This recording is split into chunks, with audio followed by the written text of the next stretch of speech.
All right. Once again, thank you for doing this interview with me. And the interview is more or less going to be on the Combahee River Collective statement on their 40th anniversary. The original statement was founded in 1977, which has been a significant impact, which has had a significant impact on activism throughout that history and today. A group of African American women named after a raid led and carried out by Harriet Tubman in 1853 in South Carolina along the Combahee River, where she freed several hundred slaves.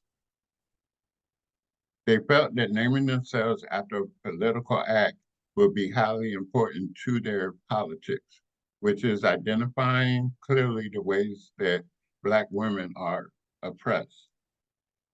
It discusses interlocking oppressions and how African American women experience oppression in our society, which now cannot be just viewed through the lens of race, racism, or gender oppression. This statement, after 40 or so years, seems to be looking at how those factors together can create even more ways of understanding oppression and identity politics. For them, identity politics were pretty simple because it was just about understanding how African Americans came to understand their oppression in society, which was a way to locate the source of Black women's politicians and even radical expressions with sexism and racism at the home, work, school, and even at doctor's office, which is what shaped their political and social experience. So that became the basis which African American women were going to become active in politics. This allowed them to connect these different types of political insight and analyze into a theory which linked oppression to capitalism and oppression of other people. So they identified strategies and recognized that it was important to link women's liberation with African American women's liberation for a reorganization of society. All right, question number one. What would you feel are some ways that African American women express oppression in our society today? And do you feel that it has changed over time and decades?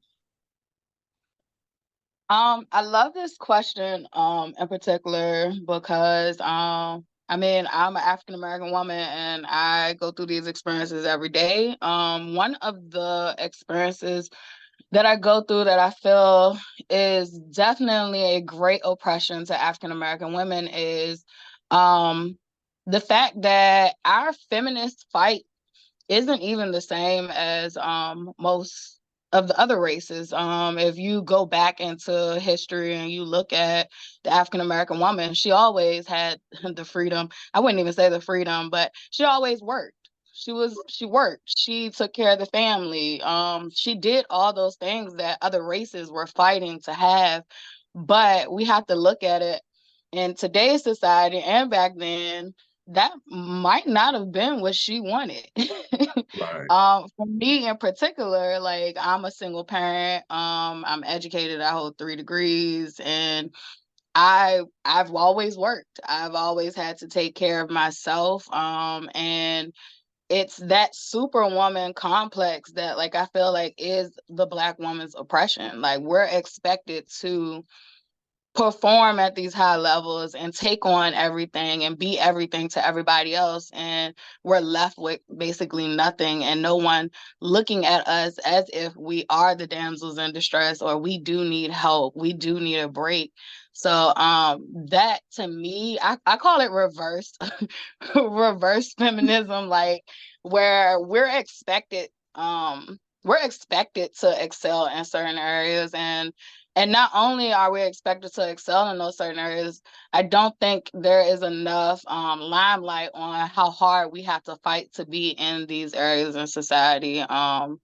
Like we have to work 10 times harder just to get to some of the places we go in society. So I think that is one of the ways we're oppressed. And then it's another one which kind of goes into the standards of beauty.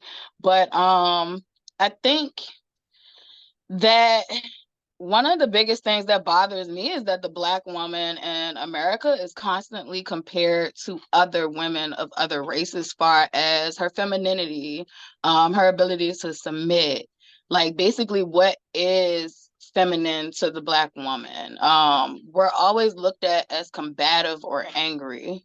So I do feel like there is a lot of oppression in that no one kind of gives us, like, hey, why are you so angry? Why are you? And it's because we have all this stuff on our plate.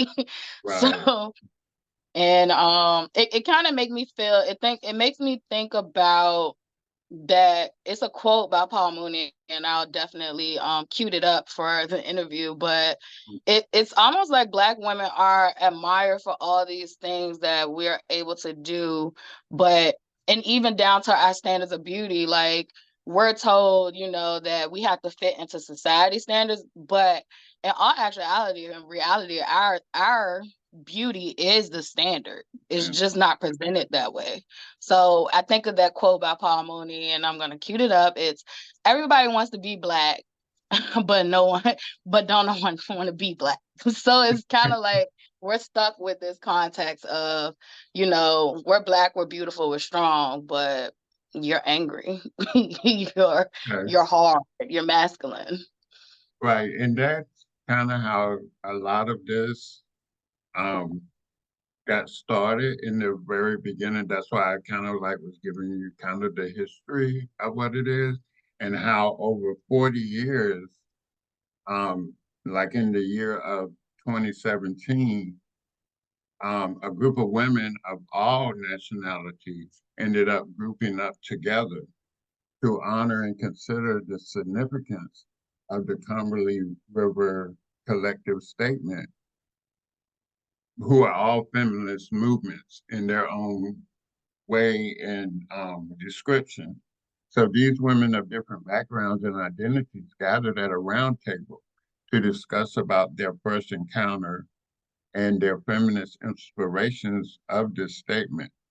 Okay, I have just pulled a few that I would like to share with you. One of them is by a Taiwan lady named Yi Chen Teresa Lee. She had just arrived to the United States feminist scene from Taiwan, and she had found the statement to have a profound impact on her feminist format, formation. She read this statement with such hunger and thirst that she had never realized was in her.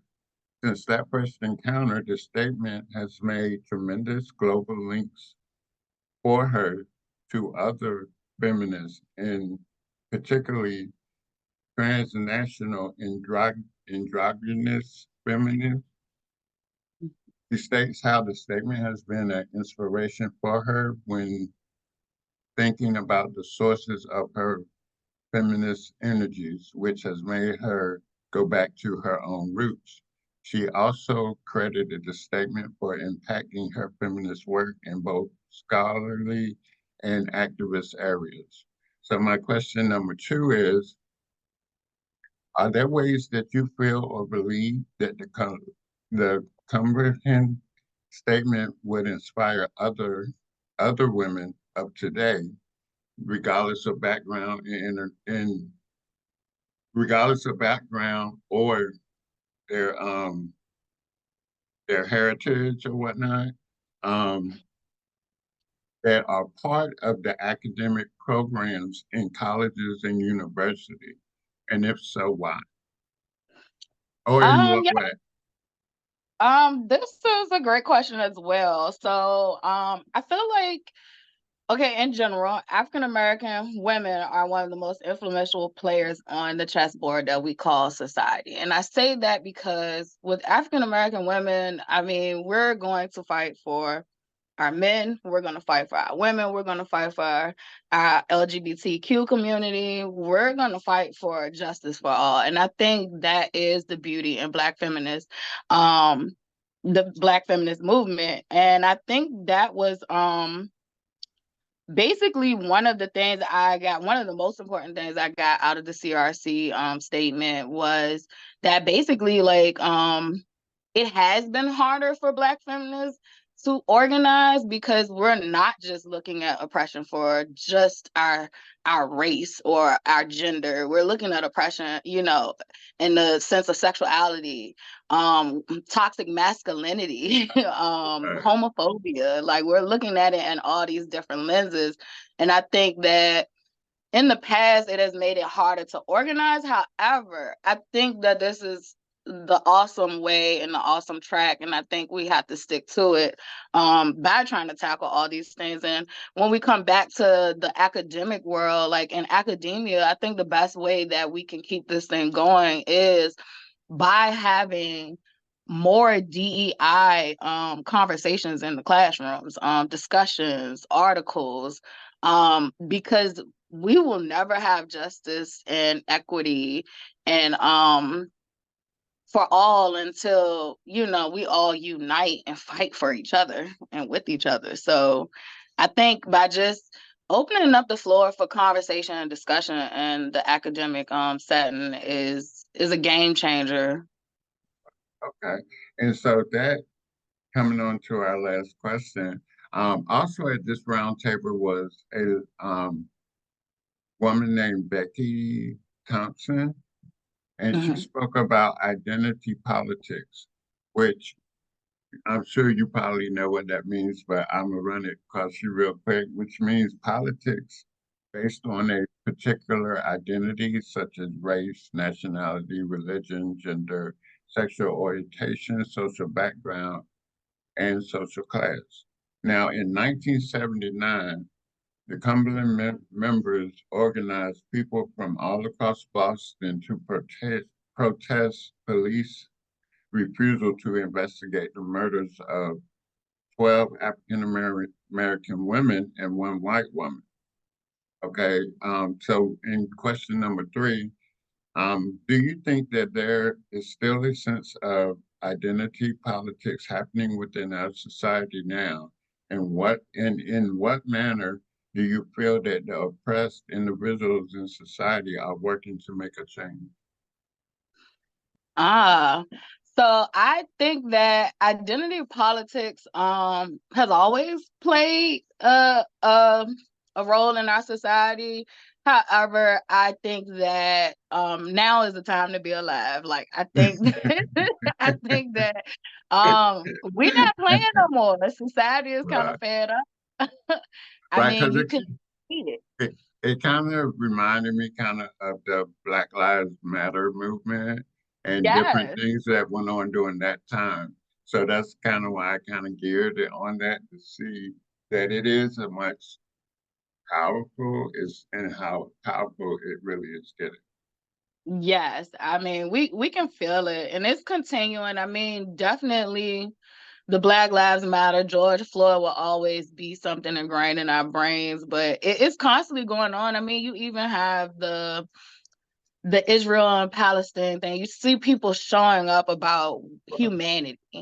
Right. So I feel like yeah, it's alive and kicking. Okay. Here to All right. stay, I hope. Definitely. Thank you so much for doing this interview with me, and I hope the best, and I hope we can continue to keep this movement going. All right.